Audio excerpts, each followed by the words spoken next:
Let's create a square and a circle in the middle of it.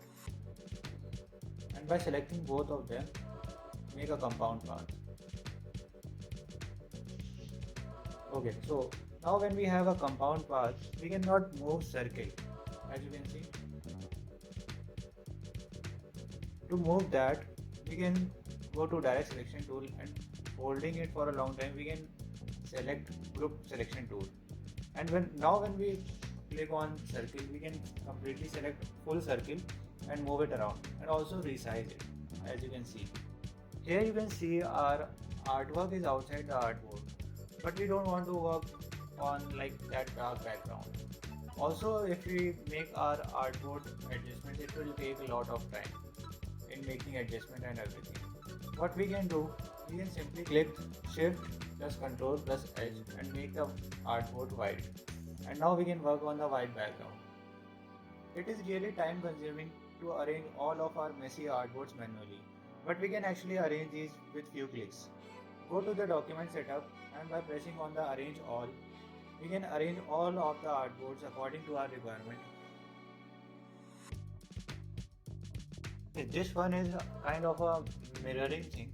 What we basically do is we can create a new window of the same artboard, and whatever change we make by zooming in or like normally, we can see the exact changes on the another window which we have created by going to Windows and tapping on the new window tab.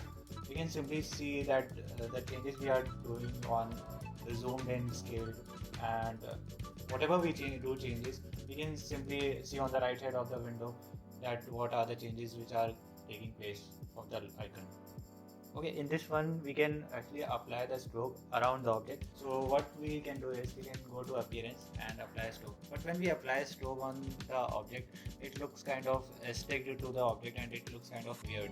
So what we can do is we can go to effects and apply offset path. And when we apply offset path, we can see that the stroke is now around the object. We can go to effects, and after going to effects we can go to pathfinder tool and then go to add.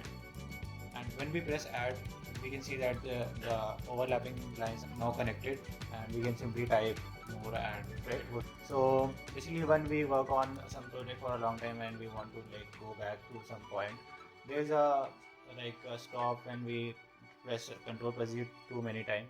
So what we can do is we can go to edit preferences and performance. After going to add, we can go on history states, and we can turn 100 into 200, and now we can move like more backward so that we can get at that point where we want to like reach.